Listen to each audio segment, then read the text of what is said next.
Y'all, it's Kim. So this is part 6, so page 6 of the National Archives of the JFK Files 2025. This is video number 2 for that section because some of these have long documents. Like this one has 9, the next one has 3, the next one has 68. I'm not going through that entire thing, so don't worry. I'm not going to wear you out with that. And then this other one has 3.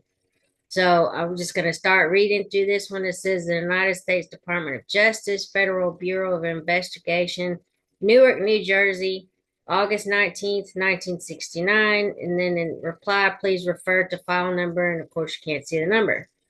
It says Lazaro, Eddie, Espinosa, Benet, Espionage, Cuba. Interesting. I don't think much about that. But anyway, it says NKT1, a Cuban refugee who is in a position to furnish reliable information, advised as follows. On August 4th, 1969, the source was contacted by telephone at his place of employment in Carlstadt, New Jersey, by Lazaro Eddie Espinosa Bonet, third secretary to the Cuban mission to the United Nations. So CMUN.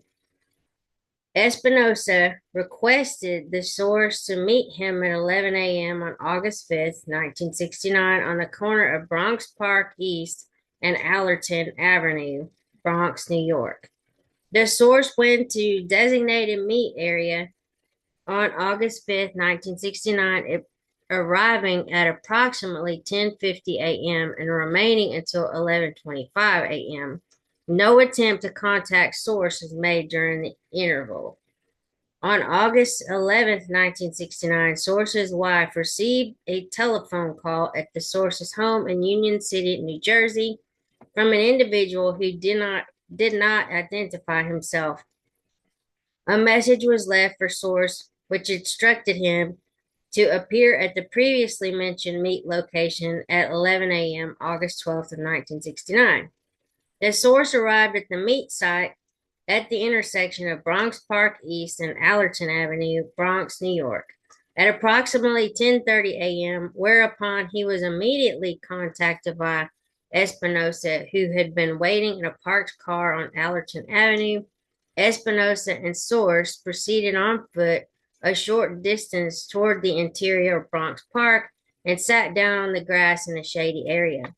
Espinosa took out from a small handbag, which he was carrying, a Sony miniature tape recorder, which measured approximately 9 inches by 4 inches by 3 inches.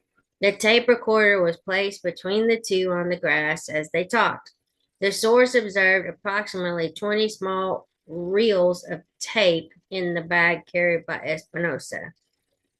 It says this seems to be a different source than the prior Cuba 47 things, maybe. And then secret group 1 excluded from automatic downgrading and declassification. And then I guess these are some of their codes for some of these witnesses and stuff. Lazaro Eddie Espinosa Benet, secret.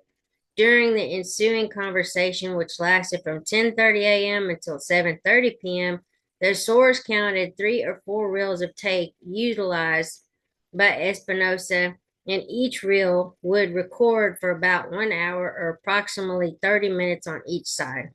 Espinosa, whose true identity had not been revealed to the source, requested him to call him Esteban, referring to a report prepared by source and left at a drop site in Union City, New Jersey on May 18th, 1969. Espinosa stated that the report had been poorly prepared and lacked necessary detail. He directed the source to be more specific and thorough in answering any questions for future reports. Espinosa proceeded to review with the source the information furnished by source in the previous report. Espinosa was quick to cite any small discrepancy between the information contained in the report and that which was furnished by the source during their conversation. Espinosa queried the source in connection with individuals in Miami with whom the source had been familiar.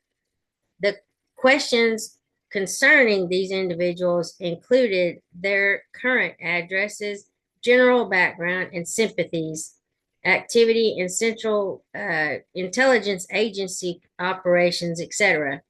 Espinosa displayed a photograph of first name unknown mulatto and asked Source if he recognized him. Mulatto was described as male of Caucasian race who appeared to be Cuban, 32 to 35 years old, husky build, dark hair, and dark eyes.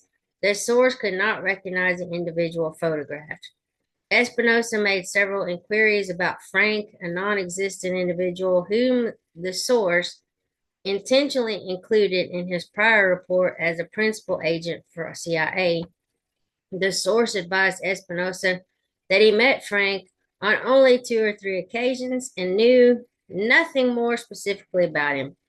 While the source was answering a question concerning an individual named Piche, maybe, Espinosa inadvertently referred to Piche as Epiphany. Oh my goodness, this was our Epifanio Romero, excuse me, which the source, Epifanio, I don't know, which the source knew as the true name of Piche.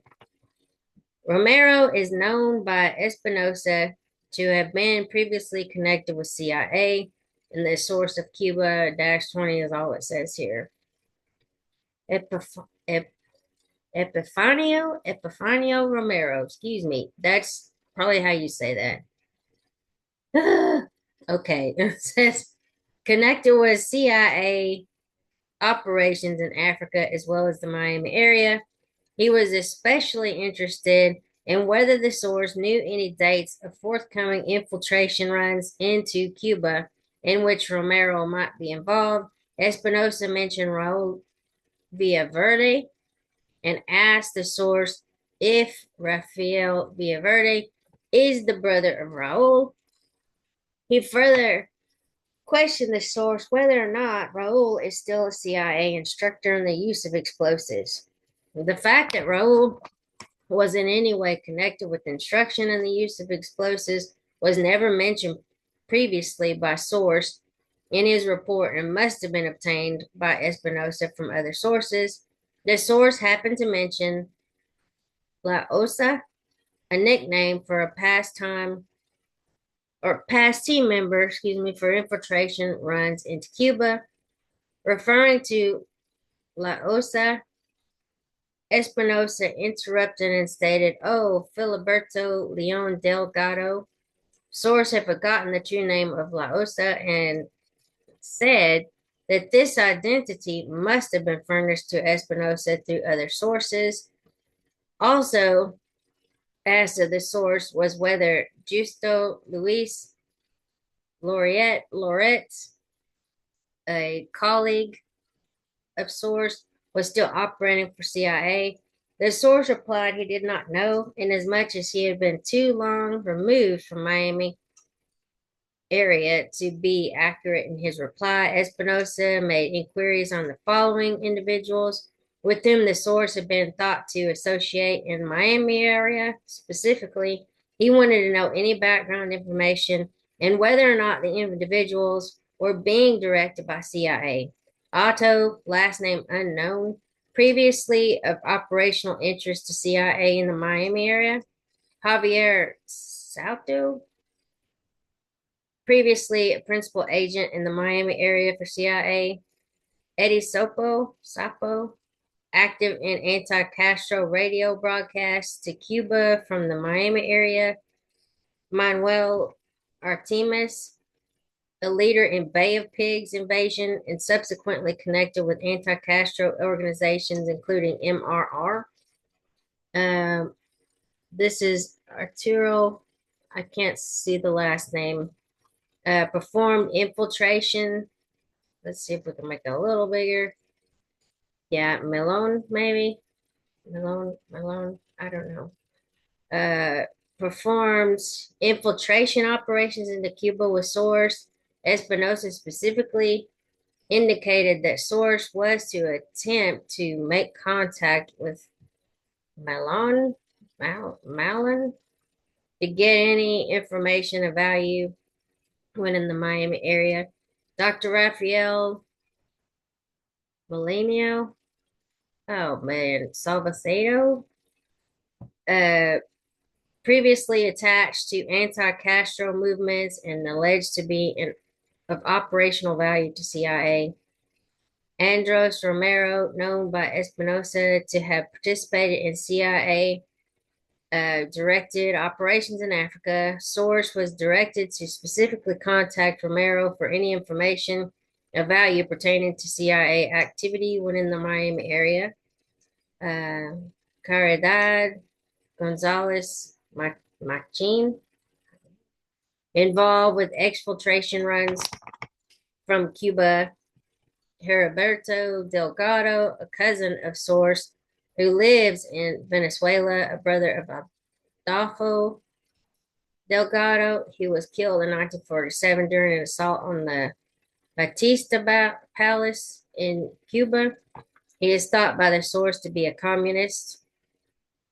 Source furnished little information regarding the above individuals and used as an excuse that although he was on close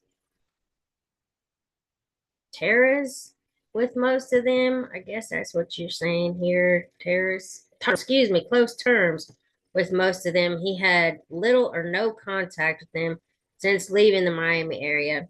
Of all the individuals named by Espinosa, he appeared most concerned in obtaining any information on Dr. Cesar Barrow and Dr. Fernando Cabezas.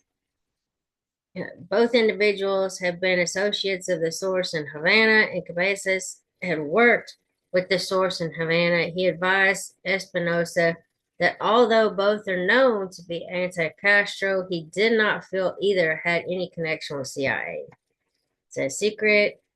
On at least 3 occasions, Espinosa asked the Source about the degree of fluency of the latter's spoken and written English and asked if he is able to relate. Does it say relate with Americans? He was seemingly impressed when the Source answered affirmatively and explained that he had attached or attended night school in the New Jersey area. Espinosa queried the Source about some infiltration runs into Cuba that the Source had what? I don't know what that is. Espinosa mentioned specific runs in which the Source participated, which had not been mentioned previously by the Source. He seemed to be very well prepared and gave the impression that he knew the answers to all the questions directed at the Source. He was interested in any problems and the Source's team might have experienced when entering and leaving Cuba during CIA operations. He inquired about the control methods of CIA infiltration teams, whether members of the teams were ever surveilled in the United States, the chain of command for a team, and to whom team leaders report. The Source answered that each member was responsible only to himself. Concerning security rules on the something vessel, mother vessel, I don't know, during infiltration and exfiltration operations, the Source stated that each team leader was responsible for the performance of his team, and each team member was held responsible for one piece of equipment issued to him. Source was requested to identify any mother vessel, the bases from which they operate, and the crew members. The Source stated he could not answer those questions due to the length of time passed since the Source was connected with CIA CIA operations in Miami. The source was further questioned regarding the methods of infiltration into Cuba, the role of the mother vessel, intermediary vessels, landing crafts, and the establishment of intelligence nets inside Cuba. Apparently, noting that the source was not furnishing full details of the question, Espinosa interrupted and requested the source to verify Espinosa's explanations. Espinosa proceeded to relate concisely the plans and methods utilized in CIA operations, asked how teams were able to build sheds and living quarters in the mangrove swamps inside of Cuba without being noticed by natives in the same area. The source replied that everyone in the vicinity of the infiltration points were sympathetic to the teams. The source explained that one person in charge of an observation post approximately 1 mile away from the infiltration point cooperated with the teams and was later taken out of Cuba by the source. Espinosa asked if there are still any collaborators or persons sympathetic to the United States government on the Cuban coast with whom the infiltrators worked. Source replied that his knowledge of all who were of assistance have been either jailed or killed. Espinosa was also concerned about the employment of CIA personnel in the Keys off of Florida and asked the source as to why CIA would maintain personnel in the area. Source stated he did not know unless it was to guard against infiltration by Cuban fishing vessels. Questioned again about his reasons for cooperating with the CMUN, the source replied that he is an individual completely independent of any political belief. He said that he was initially motivated against the regime of Fidel Castro because he had seen his parents work hard and save for 40 years in order to afford a few luxuries in their later lives, only to see the Cuban government intervene and claim possession of everything, including their home. He further explained that it appears the United States will never force Cuba out of Cuba, but that the fact remains he is Cuban and Cuba is his fatherland.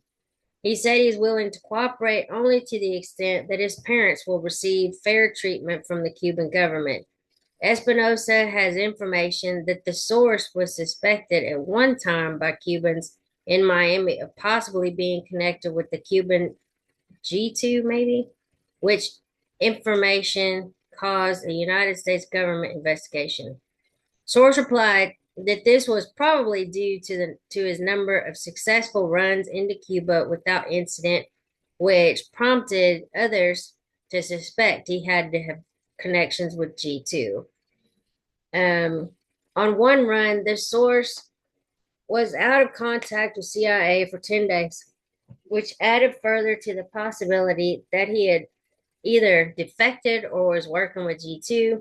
Most of the rumors were quelled, however, when he submitted to a CIA lie detector test, which resulted negatively.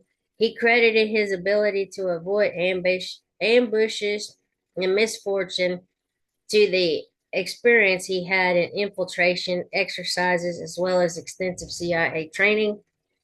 Approximately 1/2 hour of the meeting between the source and Espinosa entailed ascertaining the proficiencies of the source in the training of demolitions, radio operation, weaponry, seamanship, etc., which he received from CIA.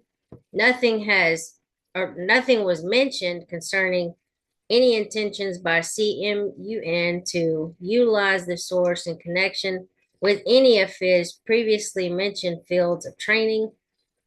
The source informed Espinosa that he had been contacted since their last meeting by Jose Ramon Ugues, Ugues, I don't know, who is currently reorganizing the Vanguardia Revolucionaria Cubana, an anti-Castro organization. The source has been designated by UGAS to lead the military faction of the organization. It was explained to Espinosa that UGAS, I don't know how you say that, has goals of ultimately bombing the CMUN at New York City by means as yet not disclosed to the source. The source has instructed that in the future he is to spend as much time as possible with IGWES in determining that organization's plans of action against the CMUN and government of Cuba. At different times throughout the meeting, Espinosa was observed to lean back on the ground, which exposed a weapon tucked inside his trousers at the waist, which was described by the source to be a black Waltham 9mm automatic pistol. At a point of about 2 hours through the interview, Espinosa took the source on foot to the Allerton Luncheonette at 649 Allerton Avenue, where each bought a fountain drink. While the source sat at the bar, Espinosa went into one of the two telephone booths located nearest the rear wall of the luncheonette. He was in the booth about 30 seconds, but did not make a call. He did not indicate his reason for entering the booth. Finishing their drink, they returned to a shady area of the safe section of the park and continued their discussion. At this point, the source noted for the first time a person of Cuban appearance sitting on a nearby park bench who remained in the area through the entire meeting. The source suspected this person as being connected with counterintelligence of the meeting.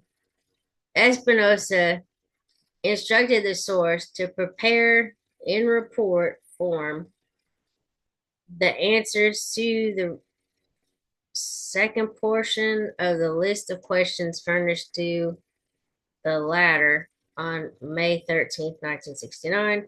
The answers in report form are to be placed in an empty cigarette package and dropped at 11 a.m. on August 20th, 1969, or August 22nd, 1969, behind an iron gate fence at the northwest corner of, is it Lenox Park or Bronx Park, east at Arlington Avenue, from 2 to 5 feet north of the concrete stone pillar which anchors the fence. The source is to return to the drop site at 1 p.m. maybe to check if the drop was covered. Two dates for the pickup were provided in the event there were too many persons in that area to risk covering the drop. Anyway, Espinosa asked the source if he would be agreeable to go to Miami for a month in an effort to contact friends and co-associates or ex-associates of CIA. The source stated he was not, in view of his family and employment obligations, but agreed to go for a short period, possibly 3 or 4 days. Espinosa told him that while in Miami, the source's mission would consist of determining current activities of the CIA, identities of any new CIA teams, identities of government vessels currently in or out of service, new principal agents, CIA instructors, and any CIA activities, including the Department of Cubans to South America regions for CIA operations. The date agreed upon, which source will go to Miami, is August 25th, 1969, but the source will indicate to Espinosa in the report to be left at the next drop that he will delay his departure until Saturday morning, August 30th, 1969, in order to pick up his next paycheck. and will not return until Tuesday morning, September 2nd, 1969. The source was instructed by Espinosa to meet the following or to meet him following his return to New Jersey at 11 a.m. on September 17th or September 20th, 1969 at no, or excuse me, at the intersection of Gun Mill Road and White Plains Road in New York, at which time results of the Miami mission will be disclosed. Ooh, we're almost done. Okay. The source suggested that the next meeting take place in Carlstadt, New Jersey, to which suggestion Espinosa replied he does not like the scheduled meetings in New Jersey unless absolutely necessary. Sorry. This document contains neither recommendations nor conclusions of the FBI. It is the property of the FBI and is loaned to your agency. It and its agencies are not to be distributed outside, or its content, excuse me, are not to be distributed outside your agency. And that's basically the end of that one. Whew, that's a lot of stuff. So this is 3 pages. Let's just kind of look at this 68 page one. I don't know, I'm getting tired, but anyway. Ooh, Doris Howdeschild. It's a bunch of just handwritten notes. Contract terminated in the field, Mexico City. Uh, something problems consideration. More stuff. Retired from OTR. I guess these are people's names that maybe they interviewed again, or some of their, who knows. Okay, so addressee. So maybe these are people that they were trying to interview. When was this done? 1958. Okay.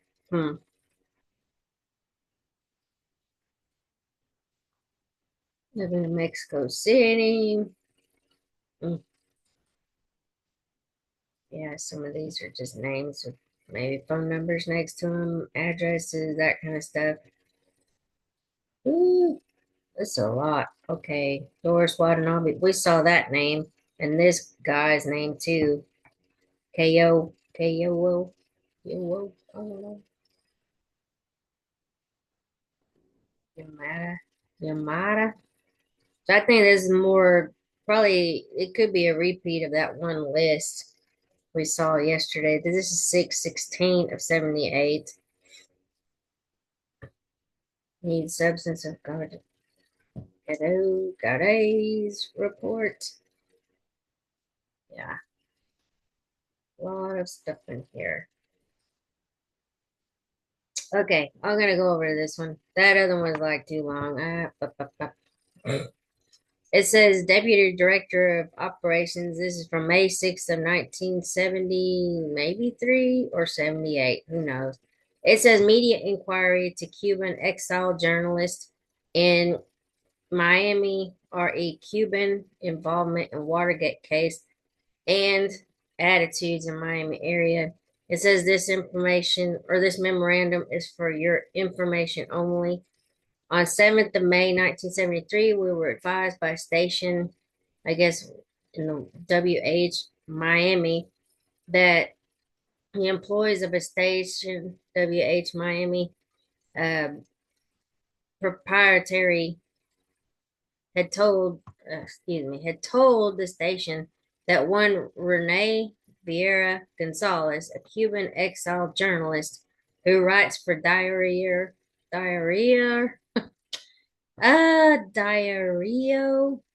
Las Americas and owns the Westchester Mall bookstore in Miami, received a call in early May from one FNU Gottlieb, who said he worked for the Times in Washington. Gottlieb is believed to be Stanford Gottlieb, 11102 Brandywine Street, Kensington, Maryland, who is formerly an employee of the National Committee on Sane Nuclear Policy, a pretext call to the Washington Bureau of the New York Times verified that one Sandy Gottlieb was employed there. Gottlieb asked Vieira what people in Miami were saying about the Watergate case and what participation the Cubans had in it. He specifically asked about the activities of Rinaldo Pico, former 2506 Brigade member, Orlando Piedra, former chief of Cuban Bureau of Investigation in Batista government, and Rolando Masfero, um, former Cuban senator and self-admitted former communist.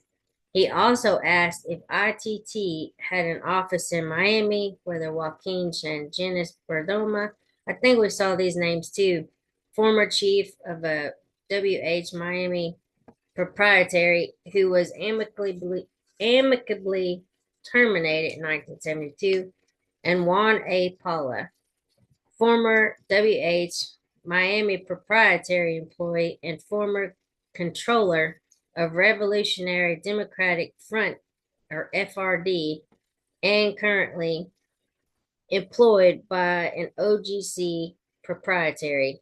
Were still in the Miami area. He was also interested in Eduardo Butari, a Cuban born in West Tampa, Florida, a former Cuban congressman and minister of commerce who is reportedly associated with Mr. Charles B.B. Rebozo.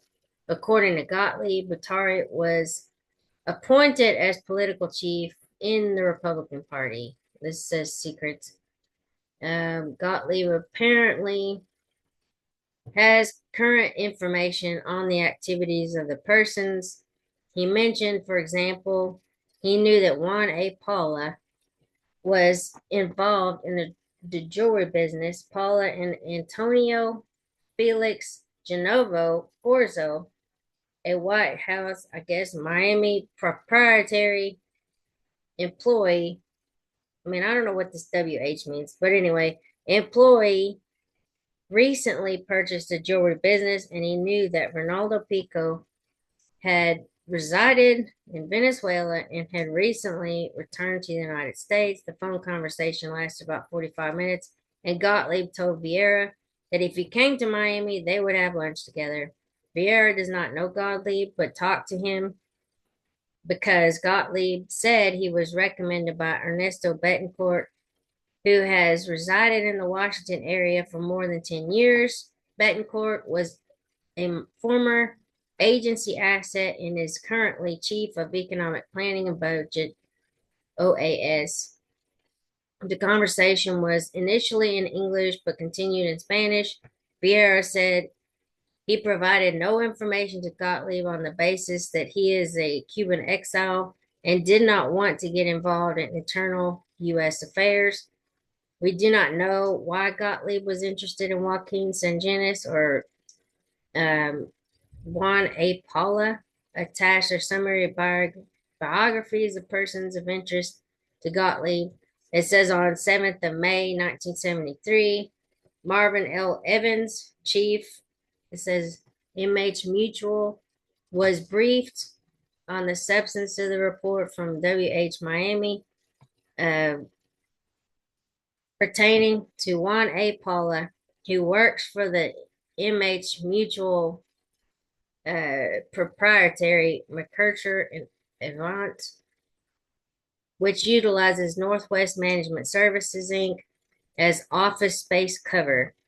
Among other duties performed by the proprietary are the monthly checks sent to the department or dependents of imprisoned assets, which are signed in true name by Paula Evans, was aware that Paula had purchased a new jewelry business in association with Antonio Genovo. However, he feels that MH Mutual is protected and compartmented from the WH Miami proprietary, and he has the utmost confidence in the proprietary being able to field any questions.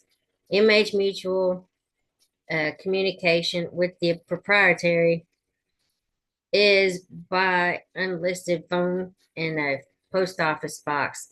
Evans said that McKercher and Avant could possibly be linked to Northwest Management, but the trail would end there. He feels that either proprietary could only be linked to the agency by innuendo. He did say that Howard Hunt, remember E. Howard Hunt, the author, was aware of MH Mutual when he served as CCA in, I guess, Europe. Evans feels secure as far as Northwest Management and McKercher and Avant are concerned.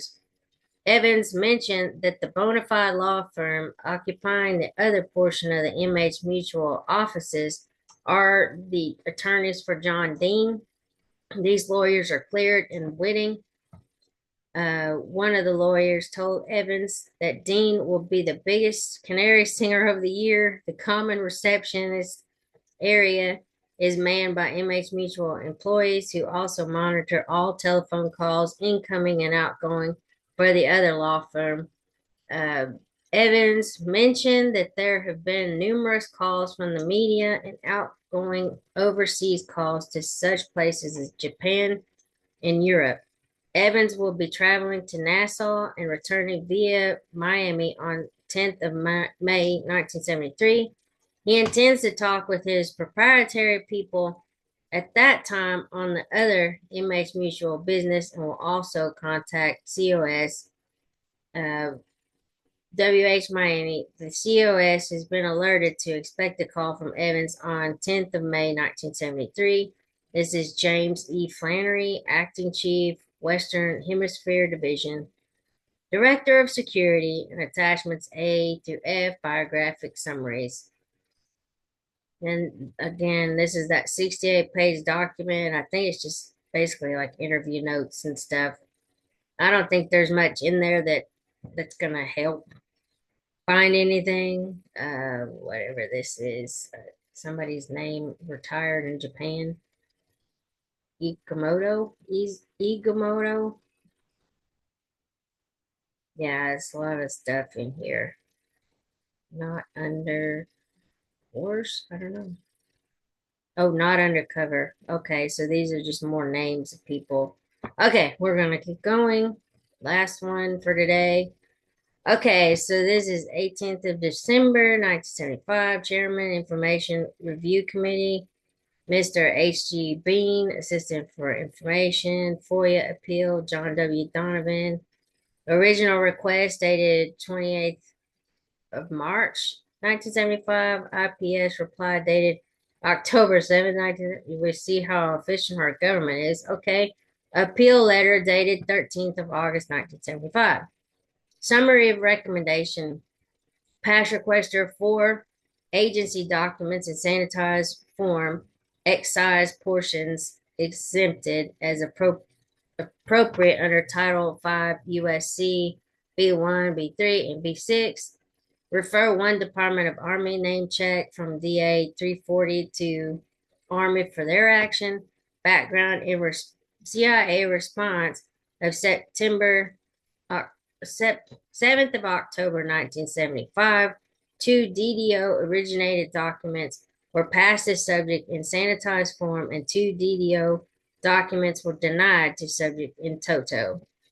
For unknown reasons, subject was not informed of the DA document in our records, nor was this document referred to DA for their action. Recommendation: on the basis of this review, all documents classified secret have been downgraded to confidential. Memorandum dated 5th of March 1962. I recommend that further information be released to the requester as noted in tab B1 and the remainder withheld on basis of Title 5 USC 552 B1 and B3. The deletions were made to protect our proposed operational use of subject as outlined in paragraph 5. The name of an an agency employee and internal organizational data. So a cryptonym, that's what they call it, I guess. And they give them those weird names like MH Mutual, whatever. I know that was a building, but still. It says memorandum dated 30th of March 1962. I recommend that further information be released to the requester as noted in tab B2 and the remainder withheld on the basis of Title 5 USC 552B1 and B3. The deletions were made to protect the names of agency employees and internal organization data. At 3rd of March 1950, memorandum for the FBI, originally denied in toto under Title 5 USC 552B5. I recommend a sanitized version be passed to subject. The deletions were made to protect the privacy of other individuals, the names and initials of agency employees, internal organizational data, and file number. The excise portions are exempt under Title 5 USC 552B1, B3, and B6. See tab B3. And then 29th of September 1954, memorandum for the Army, originally denied in toto under Title 5 USC 552B5. I recommend a sanitized version be passed to the subject. The deletions were made to protect the privacy of other individuals, the names and initials of agency employees' internal organization data. The excise portions are exempt from Title 5 USC 552B1, B3, and B6. See tab B4. Attached as tab C is one of Department of the Army name trace request, which is not considered a record per 32 CFR 19.3 G4, whatever. Please refer this document to the Army for their action. Also advise the Army we cannot produce a more legible copy of this document. The records on subject exist in microfilm form only. In two instances, tab B3 and B4, it was possible to provide, or is impossible to provide, a legible copy. Therefore, in these instances, a new copy has been typed and is attached to the original copy in both versions, full text and sanitized. Please make a note of this to the requester. And Mr. Strickland of OGC has concurred in these recommendations. A.B. Sweater, DDO Appeals Officer, and references A through C, full text and sanitized versions, Army document for referral. Oh my goodness. So that's just part 6 of like page 6, and it's got 10 document or 10 like links that you can click on. So I just went through and read what I could. I'm not, like I said, those long documents, you can go in there and read them yourself. I'm just reading through. I mean, like I said, I haven't found a smoking gun, but we have seen some interesting internal memos, I would say. I mean, it's kind of cool because I'm reading the CIA Legacy of Ashes, like I said before, by Tim Weiner. But yeah, I think it's pretty cool. I get to look in the way that they used to operate in the past and everything else. I'm sure there's still some things they do. It's very similar, like with the CIA stuff. But anyway, I will talk to y'all later. Like, share, and subscribe.